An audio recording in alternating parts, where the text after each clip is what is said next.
Salut à tous et bienvenue sur la chaîne.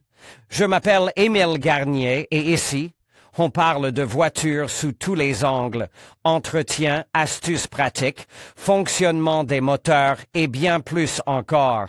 Si vous voulez mieux comprendre votre véhicule et éviter les erreurs coûteuses, vous êtes au bon endroit. Pensez à mettre un j'aime, à vous abonner à la chaîne et à regarder la vidéo jusqu'à la fin. Vous y trouverez des infos vraiment utiles. Un des premiers exemples de collaboration entre les fabricants de vêtements et les constructeurs automobiles, même s'il n'est pas le plus brillant, est une modification de la Lancia Y10 Fila, commercialisée en 1988. Il est intéressant de noter que le groupe Fiat propose cette voiture sur son marche d'origine, l'Italie, sous le nom d'Auto Bianchi. I10, mais que pour les marches étrangers, c'est le nom Lancia qui a été choisi. La voiture à 3 portes dans sa version originale a été produite pendant une période assez longue de 1985 à 1996 et a été proposée avec un moteur atmosphérique d'1 litre de la famille FIR et avec un moteur turbo de 1049 cm3. La deuxième caractéristique technique est la transmission intégrale en option, comme sur la Panda comme on peut s'en douter. La version Lancia Y10 Fila a été associée à un célèbre fabricant italien de vêtements et de chaussures de sport. Cependant, ni les baskets ni le survêtement n'étaient inclus dans l'ensemble des 3 portes compactes, et la version spéciale était équipée d'un moteur atmosphérique de 44 chevaux et d'une traction sur les roues avant. Le préfixe de l'image dans le nom devait éveiller l'intérêt des jeunes pour le modèle, qui était destiné à une décoration intérieure plus lumineuse et à des variantes contrastées de la peinture de la carrosserie, sur les côtes de laquelle se trouvaient des dites. Brillant avec l'inscription Fila. Sur la photo, brochure Lancia Y10 Fila pour le marche allemand en plus de cette modification spéciale, d'autres versions, nommées de la Y10 ont vu le jour à différentes époques, Missoni, Appia, Trussardi, Mia, Avenue, Igloo et Martini, cette dernière sur la base de la Y10 Turbo. Malgré son nom tapageur et son apparence accrocheuse, cette Mini, dont la carrosserie est ornée d'images inhabituelles, ne peut être considérée comme un exemple de collaboration, il s'agit plutôt d'une pseudo-collaboration hooligan et provocatrice. Après tout, il y a plus de 10 ans, la société allemande CoverFX, spécialisée dans la production d'autocollants et de films pour voitures, a habillé une Mini Cooper JCW de démonstration, en stylisant son apparence sous les sacs de la célèbre maison de couture Louis Vuitton. Pour ce faire, la carrosserie a été recouverte manuellement d'un film vinyle CFC, mais au lieu des monogrammes et couleurs traditionnelles des produits Louis Vuitton, les ornements sont des crânes, des os et des diamants. Selon l'idée des créateurs, il s'agissait de souligner que la voiture était destinée aux méchants, et pas seulement à eux.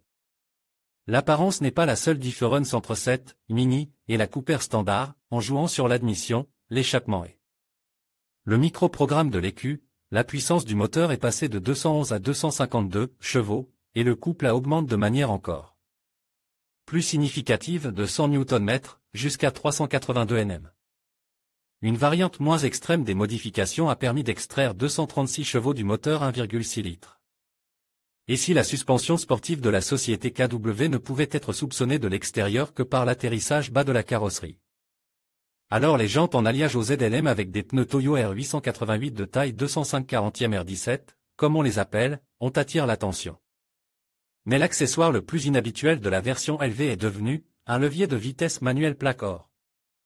Cependant, au fil des années, de nombreuses maisons de couture ont vraiment coopéré avec la marque Mini, par exemple, de grands noms comme Roberto Cavalli et Donatella Versace. DS est une marque d'image que les Français ont positionnée au-dessus du reste des modèles à double chevron. Il n'est donc pas surprenant qu'en 2016, Givenchy, célèbre fabricant de parfums, de cosmétiques et d'accessoires, ait entamé une collaboration avec DS Automobile. Il s'agissait de produire une édition limitée de 1400 modèles de DS3 à haillons, avec une carrosserie fermée et ouverte. La voiture étant bien entendu destinée aux femmes, la carrosserie a été peinte dans une teinte lait perle et quelques éléments extérieurs violet fonce. Parmi les différences à l'intérieur, citons les tapis avec le logo Givenchy, l'éclairage de maquillage dans les pare-soleil et le compartiment cosmétique dans l'accoudoir central. En 2006, la Lamborghini Murcielago LP 640, équipée d'un moteur V12 de 6,5 litres et 631 chevaux, a été présentée au Salon de l'Automobile de Paris. La voiture sans aucun tuning n'a laisse personne indifférent, mais dans les Fat Naughty, ou plutôt en 2008, lorsque la crise économique mondiale a éclaté, les designers de la société italienne Versace et les Italiens de Lamborghini ont créé une version spéciale de la Murcielago LP 640 Roadster Versace, bien sûr, sur mesure et avec des motifs grecs, que la maison de Gianni Versace a constamment exploite avec le thème de l'or, les imprimes baroques, les couleurs animales et les découpés de néon. La Lambo by Versace a été produite à 20 exemplaires en noir et blanc, accompagnée d'un ensemble de sacs de marque et de chaussures de luxe. En avril de cette année, lors d'une vente aux enchères à Prague, l'une des Lamborghini Murcielago LP 640 2006 dans l'édition spéciale limitée Versace a été vendue pour 9 millions de couronnes tchèques, ce qui, au taux de change de l'époque, représentait plus de 400 000 $. Dans les années 80, les collaborations entre les fabricants de petites voitures de série et les grandes marques de vêtements n'étaient pas monnaie courante. Toutefois, outre Lancia et Fila, les Français de Peugeot, qui ont créé une version de la Peugeot 205 Lacoste, peuvent être considérés comme des pionniers. Le préfixe dans le nom indique de manière éloquente le partenaire qui a participé à la collaboration. Le blanc éclatant de la carrosserie et même des jantes, le grand toit ouvrant et les crocodiles à côte des lions indiquaient une nette particularité de la version par rapport à l'habituelle 205e. Cependant, il y a 3-4 décennies, même une banale inscription de « nom fort » sur une banale voiture à haillons pouvait fonctionner. Et en fait, la compacte 3 portes avec un lion sur la calandre n'appartenait déjà pas à la catégorie la plus ordinaire et la plus banale, car à l'époque, ce modèle cliquetait et étincelait sur les pistes de course du monde entier dans une variété de disciplines. En 2019, Bugatti présente une hypercar Chiron unique, ou plutôt la seule au monde, dont l'intérieur a été réalisé par la maison de couture Hermès. La voiture a été commandée par un collectionneur américain. Et si à l'extérieur elle était simplement peinte en couleur blanche Hermès craie, donnant une teinte jaunâtre, à l'intérieur elle était décorée d'une garniture inhabituelle avec des chevaux au galop. Le motif de la calandre, en forme de fer à cheval, est comme typographie à partir des lettres H, et sur la partie inférieure de l'antifendé. Actif a été appliqué le même motif de courbette que sur le tunnel central et les garnitures de porte. Ces éléments sont réalisés dans une matière qui est un mélange de cachemire et de laine, et la console est fièrement décorée de l'inscription. Habillé par Hermès, Paris, 1er janvier. Cette Vanity Fair n'est pas la seule voiture Bugatti du collectionneur américain Manny Cochbin à être décorée de plaques Hermès. Outre l'hypercar Veyron FBG par Hermès avec un intérieur en peau de veau et des poignées de valise à la place des poignées de porte. Il possède également une Pagani Huayra avec un ensemble de sacs de la maison de couture française. La massivité n'est pas une mauvaise chose, tant dans le monde de l'habillement que dans celui de l'automobile. La célèbre marque de vêtements de sport et de loisirs Helly Hansen collabore avec plusieurs constructeurs automobiles, dont la marque française Renault. Outre les noms, le crossover compact Capture a reçu des variantes inhabituelles de combinaisons de couleurs pour la peinture de la carrosserie, où la couleur principale pouvait être un blanc brillant et un rouge candi appelé de Zéo. Bien entendu, la voiture a été proposée avec un équipement riche, et la composante active de la marque HH a été soulignée par la présence du système Extended Grip, qui ajoute un mode tout-terrain. En 2010, au festival de Wörthersee, où se retrouvent toujours les fans de Volkswagen du monde entier, a eu lieu la présentation de la Volkswagen Golf GTI, à 3 bandes, qui a reçu le préfixe Adidas. Si Adi Dassler avait vécu à notre époque, il aurait certainement prêté attention à la spectaculaire Golf de 6e génération, créée en collaboration avec son cerveau. La voiture se distinguait de l'habituelle voiture à haillons par des jantes spéciales de 18 pouces appelées Céron, ainsi que par une sellerie arborant les 3 mêmes bandes. Par ailleurs, Sa Majesté la Golf, même dans la version GTI, lettrée, n'avait pas besoin d'augmenter le niveau de clarté, même si le mot Adidas apparaissait dans sa modification. En 2009, Audi a officiellement porte Prada, car les Allemands ont annoncé le début d'une coopération à grande échelle avec la maison de couture Prada. Mais, apparemment, le diable se cache dans les details, et la première de l'Audi R8 Prada édition a eu lieu à Séoul pour une raison bien précise.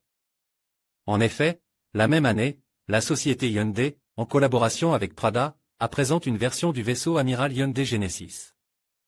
Prada, produite en lot limite à 1200 exemplaires. La carrosserie de la berline a été proposée en 3 couleurs, noir Nero, bleu Baltico et brun Moro, et la voiture a reçu de nouvelles jantes de 19 pouces et un système audio différent. Enfin, nous avons conservé l'histoire qui, nous pouvons le dire sans crainte, marque le début de la collaboration entre les créateurs de sacs, de vêtements, de bijoux et les constructeurs automobiles en tant que tels.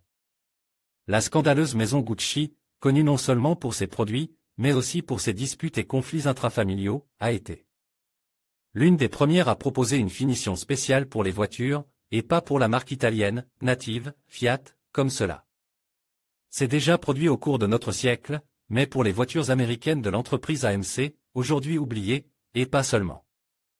Après avoir travaillé à l'hôtel Savoie de Londres, l'Italien Guccio Gucci, de retour à Florence, décide de lancer sa propre production de bottes, de sacs de voyage et de valises. Après la mort du père fondateur en 1953, les fils Aldo et Rodolfo héritent de la société. Aldo prend les 50% qui lui reviennent de droit et quitte l'Italie pour les États-Unis, où il ouvre plusieurs boutiques à New York, Londres et Paris. Près de 20 ans après cet événement, la défunte American Motor Corporation a décidé de faire un geste inattendu pour promouvoir sa propre marque, créer un produit commun non pas avec un autre constructeur automobile, mais avec un représentant d'un secteur complètement différent et même du monde entier. Et le premier n'était pas la maison Gucci. En 1971, la coopération avec le célèbre Pierre Cardin a commencé, et dès 1972, l'AMC Javelin Pierre Cardin a été commercialisé. AMC Javelin Pierre Cardin, sport et glamour, mais cela ne suffit pas à l'entreprise américaine, qui conclut en même temps un partenariat avec Gucci. Aldo Gucci n'a pas refusé de s'essayer à une nouvelle activité, d'autant plus que, techniquement, il n'a rien apporté de nouveau à la voiture elle-même. Mais l'intérieur de la AMC Orne Gucci Sportabou a été réalisé dans le style caractéristique des produits du designer italien et a reçu une combinaison contrastée de beige et de vert fonce.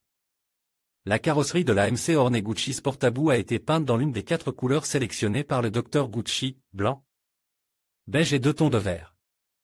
La voiture était présentée comme spécialement conçue pour les femmes et plus de 2000 personnes ont mordu à l'hameçon de la mode. Le succès du lancement de L, ensemble de garnitures spéciales, qui coûtait aux clients la somme, complète, à l'époque, de $142, a influencé la décision d'AMC de poursuivre la production de la voiture en 1973, ce qui a permis de produire cette année presque les mêmes 2000 Gucci Mobile. Visuellement, la Orne Sportabou standard ne différait pas beaucoup de celle du designer. Aldo Gucci a décidé de devenir propriétaire d'une voiture portant son nom, mais pas d'une voiture de série, mais d'une voiture unique, fabriquée en un seul exemplaire. Plan B, le tuning Cadillac Lincoln a fait de même en sortant plusieurs variantes spéciales de la Continental Mark IV en 1976, Cartier, Bill Blass, Givenchy et Pucci. Mais les Lincoln ont rejeté la proposition d'Aldo Gucci, qui a réalisé des esquisses du même modèle sous le nom de Gucci Edition. En fait, Ford Corporation pensait que la marque Gucci avait déjà coopéré avec un constructeur automobile de rang inférieur et qu'il était donc absurde de travailler avec elle. Gucci a alors agi de manière inattendue, en soumettant une proposition similaire à son pire ennemi, General Motors Corporation. Cependant, Cadillac a également estimé qu'il n'était pas judicieux de produire une modification du modèle Seville avec des garnitures Gucci, mais accepte qu'un tiers à la société britannique AD International Automotive Design Inc. Rééquiper les voitures sous l'abréviation astucieuse conçue par Gucci. L'équipement ne différait pas de la voiture de série, mais il n'y a pas de toit en vinyle et la carrosserie est peinte en blanc, noir ou marron. L'intérieur beige était obligatoire. Enfin, la société IAD avait déjà ajouté des bandes verticales, standards, pour la maison Gucci, des emblèmes Gucci spéciaux sur les éléments de la carrosserie. Et place un ensemble de sacs dans le coffre. La voiture avait un aspect très inhabituel, rien que la partie arrière du toit recouverte du motif de la signature en valait la peine. Chère et riche, cette garniture aux emblèmes plaques or 24 carats plairait certainement à un cheikh arabe. Le fils et le père en 1990, une autre voiture apparaît au nom de laquelle apparaît un nom fort, pour être plus exact, un nom de famille. La Lynx éventée désigne Di Paolo Gucci, voiture à 2 portes que la société Lynx a fabriquée sur la base du coupe Jaguar XJS, n'avait rien à voir avec la créativité et les affaires d'Aldo, puisque le projet était l'idée de son fils, Paolo Gucci. Le père et le fils Gucci étaient en conflit depuis près de 10 ans, Aldo ayant licencié Paolo de tous ses postes dans l'entreprise. et ce dernier ayant dénoncé son père au fisc américain pour se venger. En raison de la fraude financière, Aldo a finalement été condamné à une peine de 1 an et 1 jour. Lynx éventé Designo di Paolo Gucci différait de lynx éventé par l'intérieur en cuir italien de couleur bleue et le plafond en alcantara bleu. Bref, sentez la différence avec les variations de couleur d'Aldo Gucci. La combinaison rouge-brun n'est peut-être pas moins excentrique que la combinaison vert-rouge-blanc. Comme son père, Paolo a proposé un ensemble de sacs de voyage pour la voiture. En 1990, la voiture a été exposée au Salon de l'Automobile de Genève pour étudier la demande potentielle. Les représentants de la société Gucci s'y intéressent immédiatement, car Paolo n'a pas le droit de mentionner son nom de famille comme nom de cette voiture. Le stand Paolo Gucci a immédiatement été rebaptisé Lynx, et sans nom ou plutôt sans nom de famille, la version « design » de Paolo n'intéressait pas les Britanniques. Par conséquent, l'éventé Designo di Paolo Gucci a été fabriqué en un seul exemplaire, et après de nombreux essais, la voiture elle. Même du fils Disgrazi n'est pas resté. Anniversaire Fiat. Le 90e anniversaire de la maison Gucci a été célèbre bruyamment en 2011 et, en l'honneur de cette occasion mémorable, la Fiat 500/5 Sense by Gucci, une version « design » de la voiture emblématique de toute l'Italie, a été mise sur le marché.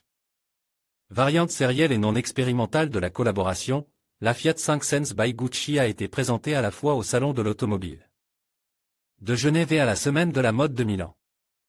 Seulement 2 couleurs de carrosserie, noir et blanc, les traditionnelles bandes verte-rouge-verte sur les côtes de la carrosserie. Et des roues spéciales comme ici à une petite voiture, même dans la version exclusive, le « bébé » semblait beaucoup plus modeste que les Cadillacs éclectiques d'Aldo. À l'intérieur, un équipement riche et une astuce de design aussi spectaculaire que les ceintures de sécurité, peintes dans les mêmes 3 bandes de 2 couleurs. En conclusion, les voitures des grands couturiers ne sont pas seulement des moyens de transport, mais de véritables œuvres d'art qui reflètent l'essence même de la mode. Chaque modèle, qu'il soit inspiré par l'élégance intemporelle ou l'audace contemporaine, incarne la vision unique de son créateur. Que ce soit pour leur design, leur performance ou leur exclusivité, ces véhicules continuent de fasciner les passionnés de mode et d'automobile. Ainsi, la rencontre entre la mode et l'automobile nous rappelle que le style ne se limite pas aux vêtements, mais s'étend également à tout ce qui nous entoure. Merci de nous avoir accompagnés dans cette exploration des meilleures voitures des grands couturiers.